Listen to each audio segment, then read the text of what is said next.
Welcome back to I Need a Coach, where we interview top coaches, experts, authors, and speakers, hear their stories of success, who they help, how they help them, how they grow their business. My name's Adam Packard, and for the last 7 years, we've been working with over 500 coaches, consultants, and speakers, helping them grow their business organically. Today's guest is Michelle Perchuk. Michelle's been a coach for the last 8 years and has scaled her business to multiple 5 figures per month. She has a team, and she's going to tell you how to focus on impact, on adding value, on making sure that you over-deliver for your clients. And when you do that, the money will come. She will also show you how to invest in your business and find the right partners so you can grow and scale faster. So hope you enjoyed this episode, and welcome, Michelle. Okay, welcome back to I Need a Coach. I am joined today by Michelle Perchuk. Michelle, welcome to the show. Thank you, Adam. Yeah, it's great to have you. I know we've talked so many times. Obviously, you're a client, so we talk more than most. But give the audience a little taste on who you are and who you help and what you do, and then we'll kind of start there. Absolutely. So my name is Michelle Perchuk. I'm a certified coach, both by ICF and Forbes. I'm very privileged to work with professionals who are exhausted, overwhelmed by the entire job seeking process. These are professionals who are employed in high-power jobs that have families, that have aging parents, that have a whole lot of stuff going on in their life. But when it comes down to seeking out their next role that's going to get them inspired and to create impact, they are just deer in headlights. They don't know what to do. They're surfing on the job boards. They're responding to some jobs that they see on LinkedIn. They talk to some people. But ultimately, at the end of the day, they just don't get the result that they want. So what happens to them? They just settle. They stay where they are. They continue being more miserable. And then it's just an avalanche, bringing the stress at home and feeling badly about themselves and all that. So yeah, I'm very privileged that I get an opportunity to work with people like that because, Adam, the miracles that I get every single day, I've been around in talent acquisition for a long time, but some of these miracles, I just have to pinch myself. Yeah, no, you're obviously doing great work. Anybody that has a chance to chat with you, I'm sure, the value you provide far outweighs the investment. So let's go back a little bit. So how long have you been in this coaching role and what did you do before? Okay. So honestly, I think I've been in this coaching role since I was born. Because many people say that I was born to do this. But just to get a little bit more granular, I've been coaching since I graduated NYU. I was coaching every single person that I ever placed when I was in the recruiting industry. So my specialty when I was in recruiting and headhunting was tech and financial services. Based in New York, that's what we have here. So I've actually been coaching all of my applicants all along, but I didn't have the title of the coach. So coaching, something that's baked in, been doing that all along. Officially carrying the business card of a coach, that happened in 2017. So from 1997 to 2017, recruiting business, talent acquisition, managing humongous national accounts like Bank of America, Teachers Insurance, placing probably 500 people a year. Okay. Top-notch candidates. And when I sold my own recruiting company, which I owned for 8 years in New York City, I decided to really figure out what is it that I wanted to do that would be based on transformation and not transaction. So recruiters, they're like real estate people. They work on transactions. They place Adam into a fantastic role. Adam stays there for 6 months. Great. We get a fee, a percentage of your annual salary. Transactions, placing people, making fees. Okay. That did not sit well with me because I really wanted to make sure that it would be a good match between the employer and the employee. So I thought of a way to make my work transformational. And I decided to go back to school, became a certified coach, got all the certifications needed to really do this officially. And since 2017, I've been working with individuals who are in high power jobs, upper management and C-suite, and really help them find fulfillment in their professional lives. That's awesome. So what was that tipping point? What was that moment where you said, I've had enough of this and now I want to kind of go off on my own? What was going through your head? And then how did you kind of start that journey?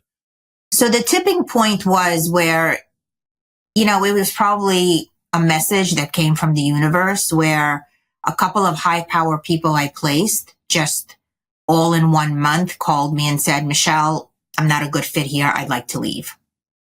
So you can only imagine placing a 500K individual that gets a salary of 500K and 3 of them in 1 month say, you know what, get me the hell out of Bank of America. I want to go somewhere else.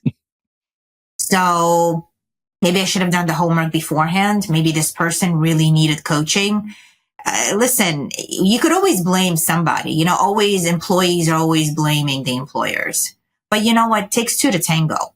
Maybe there's some things that he brought to the table that he needed to pan out first before he would go and take such a high impact role. So it's really a give and take. And what I discovered back in the latter part of 2016, this actually made it to the industry. So a lot of recruiting companies went out there and bought coaching companies. And there is actually such a term. You get coached out of your role. So they'll come in, you're unhappy, Bank of America or Wells Fargo, you're unhappy. Mm-hmm. They get your coach for a year. That coach reports back and says, listen, you know what? This is really not a culture fit. This is a great employee, but you know what? They need to be in another environment. So at that point, they have somebody stepping up to take the role, and this person gets placed someplace else. So got it. I hope that answers the question. Yeah, no, that's fantastic. So obviously, you've been doing this for almost 8 years then full time as a coach. When you first started, did you have someone that kind of guided you? Did you hire your own coach when you first started? Did you just kind of figure it out that first year? What did that first year look like? So I hired a number of coaches. I'm a person that firmly believes that there is a cost to trying to figure things out. So, I'm already a seasoned professional. I know that if you do things cheaply, you're going to get a cheap outcome or you're going to get a wishy-washy outcome. So when I plan to do something in life as well, I just hire the best possible expert that I could afford and I do everything possible to work with them. So along the way, I always hired coaches. Obviously, as I evolved, I didn't need those types of coaches and I needed more sophisticated coaches. So I'm always investing in myself, always learning, always putting myself in uncomfortable situations. You and I actually were in a mastermind together at one point.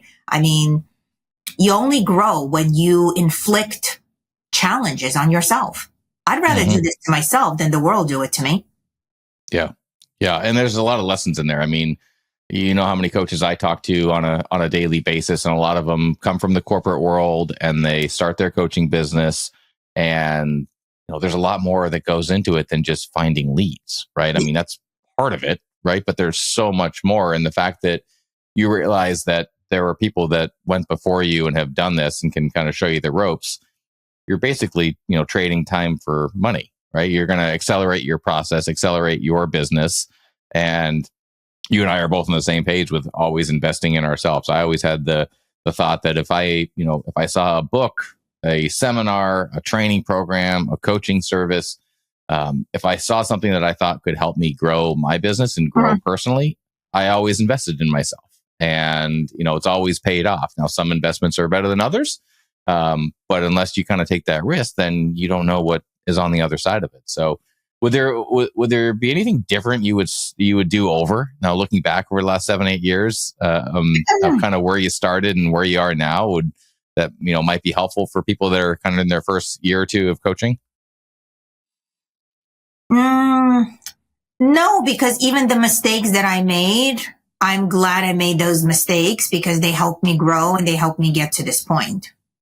Yeah. So, well, listen, what were some of those mistakes? I want to hear. What would you? I'll share some of my mistakes and you can share some of yours. So I thought that if I put out enough material, a lot of great content, a lot of great articles, a lot of great information, blogs on the website, people would come on their own. And that doesn't work. You need to engage with people, and it's literally you need to take the time with each single one. I also made a huge mistake by not gathering data early on. I wish I'd have gathered data on every single person that I ever did a consultation with. You actually taught me that.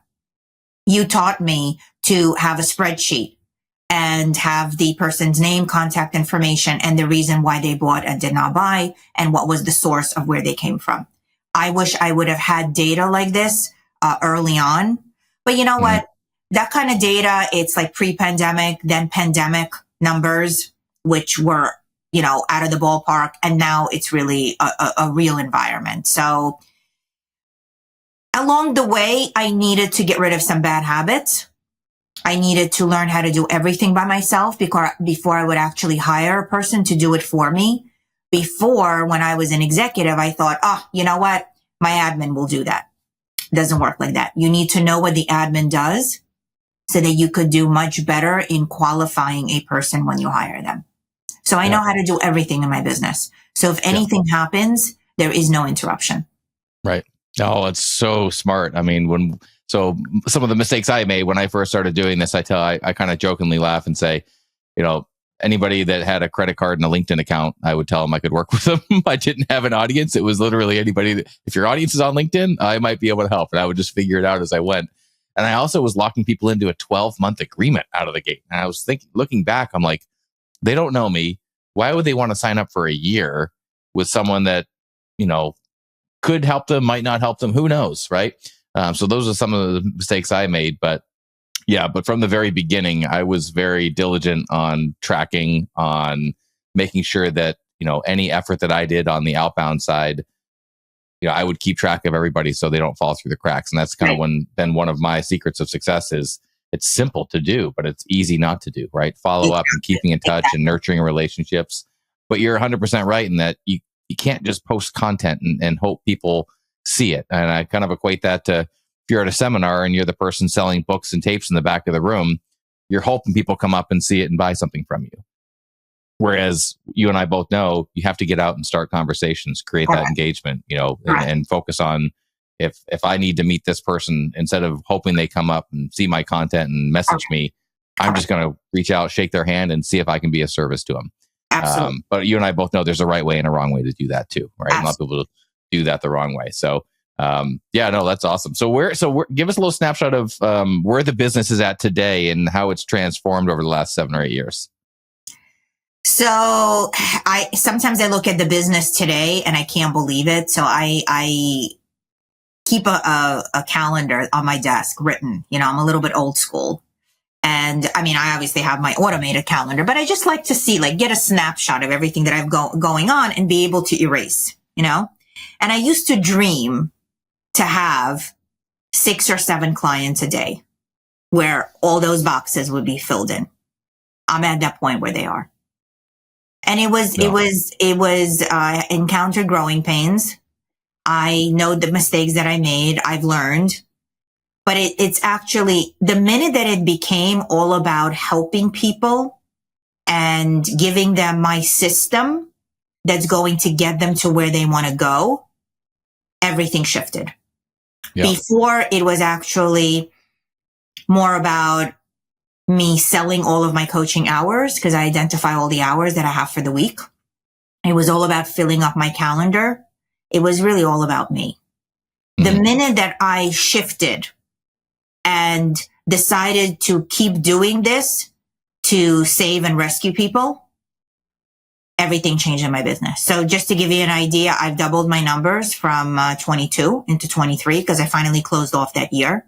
And the way that I am growing this year, I mean, I think I'm going to double the numbers again. Wow. So that's awesome.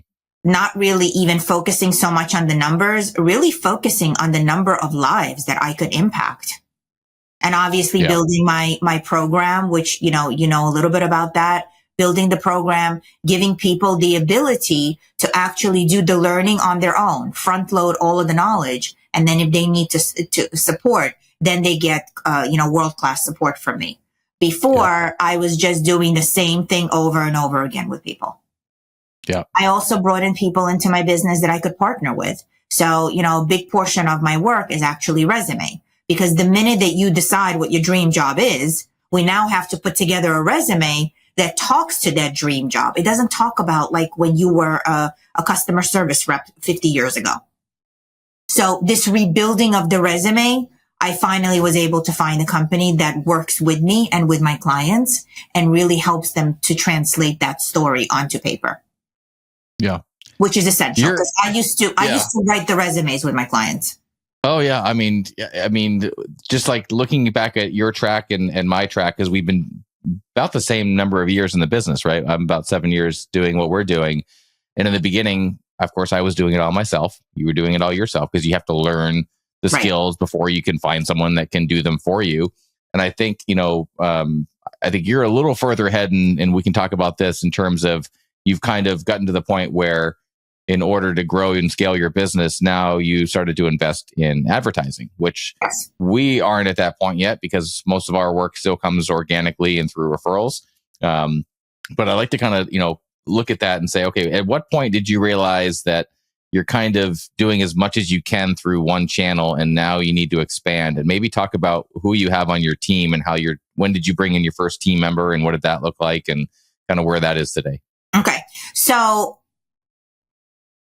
my realization that I need to hire someone that is going to help me with my marketing efforts came a while ago, because I just could not keep up with everything that I even wanted to do on LinkedIn alone.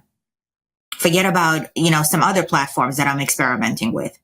But I realized that I needed help in someone kind of reaching out to people when I was sleeping or when I was coaching. I wanted my business to continue going through automation and through a partnership of an expert that does that all the time. See, my zone of genius is not LinkedIn. My zone of genius is not Facebook ads. I know nothing about it. So why would I spend my time trying to figure that out when I could be actually coaching people in my zone of genius? Mm-hmm. So why not just hire someone to help me with that stuff? So very early on, even though it really hurt and I was really bringing money into the business, very early on, I decided that I'm going to hire either freelancers or subject matter experts and even a coach to keep me accountable, because I go up and down. One day I want to invest, one day I don't want to invest. So a coach would keep me accountable for everything that I said that I would do.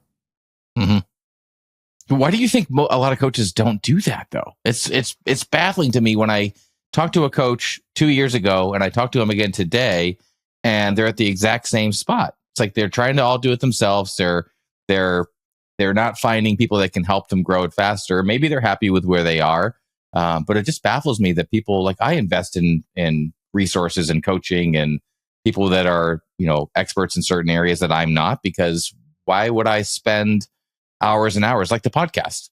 Right. I have no idea how to produce a podcast. I reached out to my network. I asked if anybody did podcasts. Met a great young couple that created this one, and we just did a trade. I'm like, hey, you guys run my podcast. I'll run your lead gen. Let's figure out a way where it's a win-win.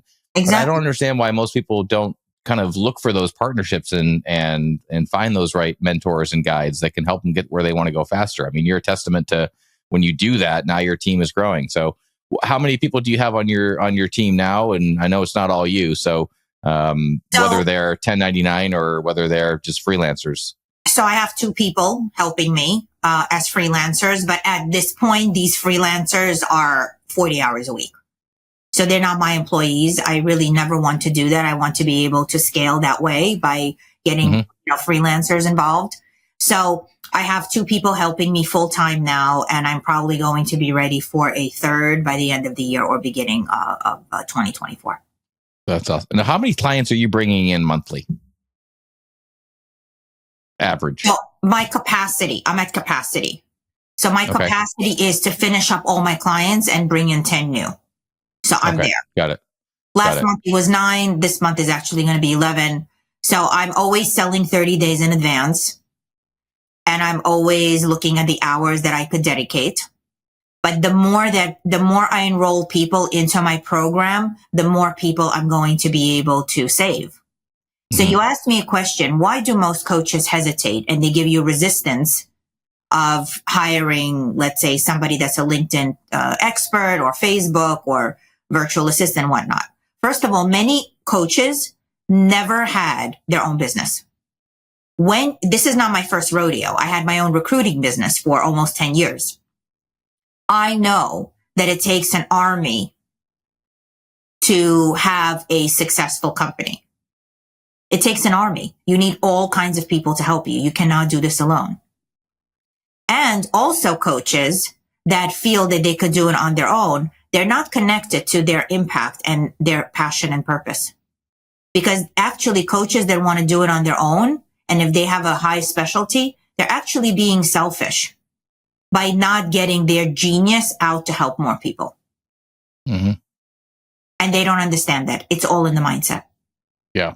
Yeah. Well, speaking of mindset, obviously I'm a huge mindset guy and have my morning routine, and I'm up at 4 every morning. My wife thinks I'm crazy, but it's my time where I've got a couple hours before the little guy gets up.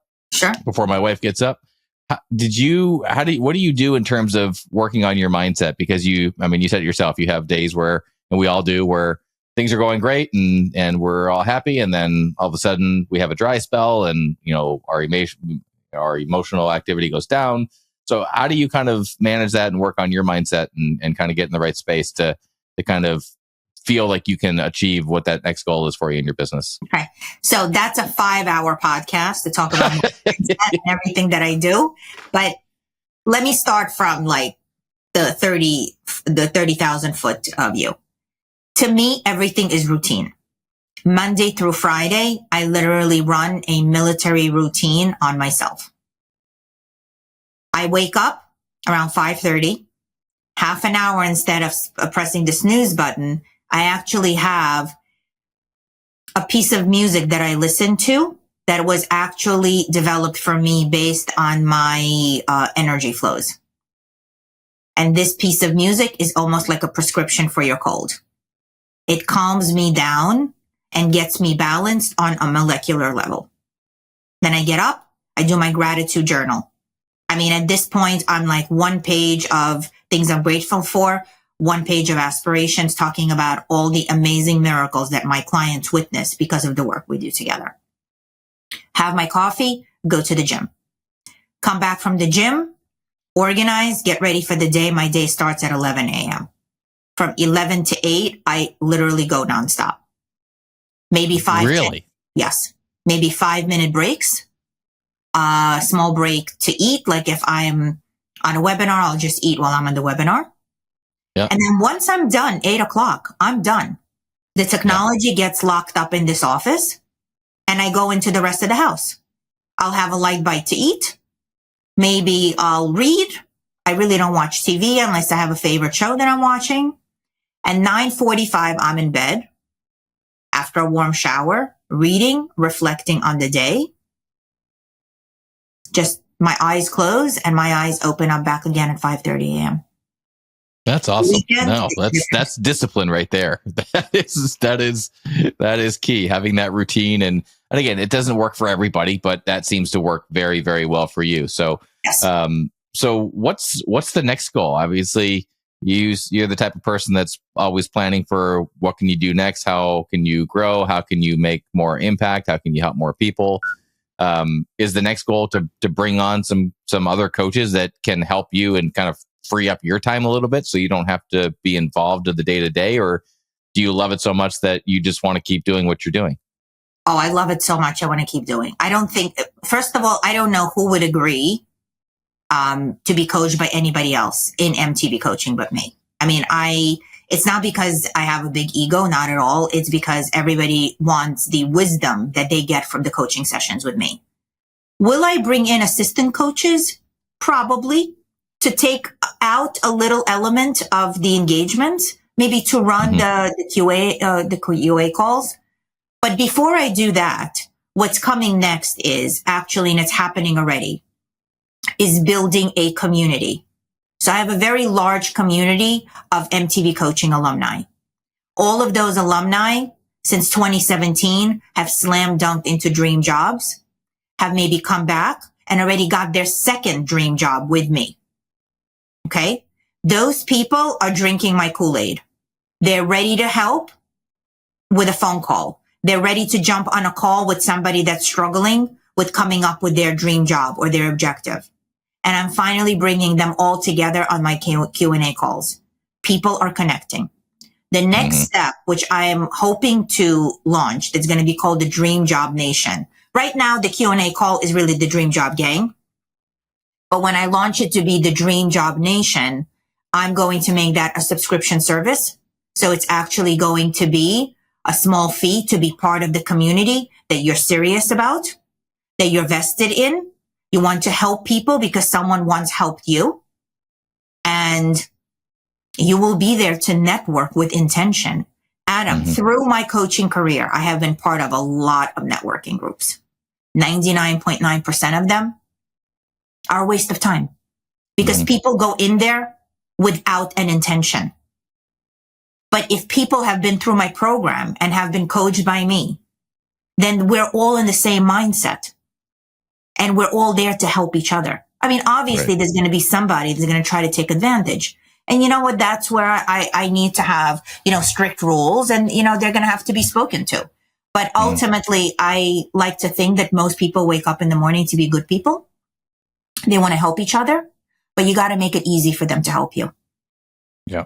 Yeah. Well, we're doing a lot of the same things. We're doing the community as well now. So we've got our mastermind where we've got, all of our clients are in there and, networking and sharing best practices and lifting each other up. And I think that's really smart. What would be one, I know you probably have tons of things you could share, but what would be one piece of advice you would give a new coach that's starting out that might kind of help them, set their path and achieve success faster? Focus on the impact that you want to create in the world. Don't focus on the number of clients. If you do the right things will happen. That's awesome. Even if you have one client, give them your all because that client can bring you 2 clients. I've had this happen. I mean, Adam, it's incredible. I'm already on level 5. Like and I look at the origination point. Coached one person to get their dream job. They gave me somebody. That somebody gave me 2 people, and those 2 people each gave me 2 people. Yeah. No, that's awesome. And they all meet like by accident on my QA call. And they're like, oh, who introduced you to Michelle? Oh, Michelle? Oh, Nikki? And it's like, it's so funny. That's awesome. That's awesome. Well, where if people want to know more about your work, let me know how can people find you and learn more. So my website is a huge well of information, mtvcoaching.com, MTV, like the music channel. The origination of that name came from my kids' thought of it years ago when I wrote my book. And they're like, Mom, you need to have a Instagram page. Why don't you just call it Michelle the Visionary? And that's how MTV was born. That's awesome. From my kids. So mtvcoaching.com website has a lot of amazing downloadable resources. And that's a great place to go. Obviously, everyone should look for me on LinkedIn. Not only do I post a lot and there's a lot of information about me, but there are also very, very detailed recommendations from clients that real time use my services and got even a better outcome that they wanted. And I also do a lot on Instagram. I finally hired my son, who's a little marketing gem, to help me with social media. So he's taking over Instagram and helping me put content there. So you could look for me on Instagram as well. Awesome. Michelle, it's been so great to work with you the last couple of years, and I'm excited to see what's coming in the future. Thanks for being on the show, and wishing you all the best in 2024. Thank you, Adam. Have a great day. You're welcome. Bye. You too.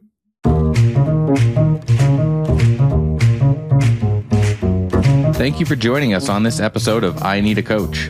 If you've made it this far, I genuinely appreciate your dedication. Putting this podcast together takes a lot of time and energy. In return, we only ask one thing, which is if you could please leave a review wherever you listen to podcasts. This helps our show get in front of more people so we can help more people. This is Adam Packard signing off. Keep coaching, keep thriving, and see you in the next episode.